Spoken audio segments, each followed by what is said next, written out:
This is the story of Little Red Riding Hood by Elizabeth Orton Jones.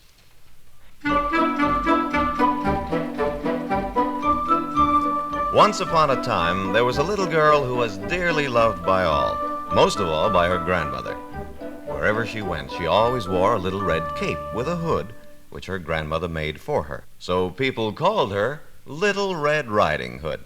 One morning, her mother packed a basket and said, "Here are a piece of cake, a pat of butter, and a bottle of grape juice. Take them to your grandmother, Little Red Riding Hood. She is sick in bed, and they will do her good. Keep right on the path. Don't play on the way. Don't talk to strangers. And when you see your grandmother, don't forget to say good day."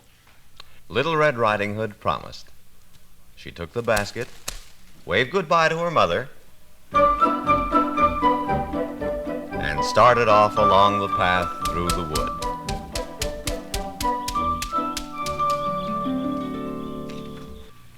She had not gone far before she met a wolf. "Good morning, Little Red Riding Hood," said the wolf politely. "Where are you going, and what have you in your basket?" "I'm going to see my grandmother," said Little Red Riding Hood. "I have a piece of cake, a pat of butter, and a bottle of grape juice for her."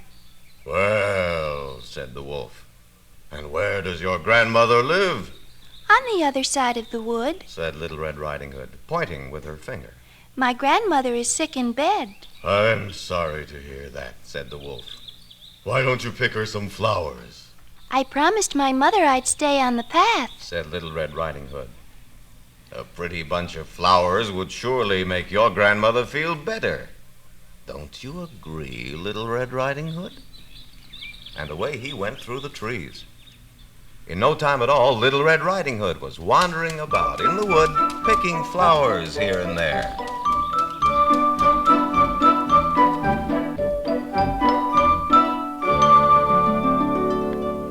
Meanwhile, the wolf ran straight to Little Red Riding Hood's grandmother's house. "Who is there?" called Little Red Riding Hood's grandmother from inside. "It's Little Red Riding Hood," said the wolf in a wee little voice. "Come in, my dear." called the grandmother. And the wolf went in and ate Little Red Riding Hood's grandmother up. Then he put on her nightgown and cap, climbed into her bed, and pulled the covers up over his nose.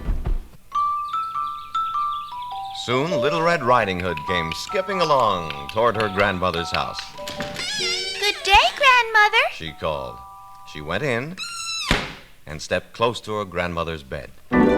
"Oh, grandmother, She cried, for her grandmother looked very strange. what big ears you have." "Better to hear you with, my dear," said the wolf, rolling his eyes. "Oh, grandmother, what big eyes you have." Cried Little Red Riding Hood.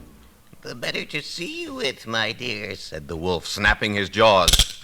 "Oh, grandmother, Cried Little Red Riding Hood. what big teeth you have." The better to eat you with, said the wolf. And he sprang from the bed and ate Little Red Riding Hood up.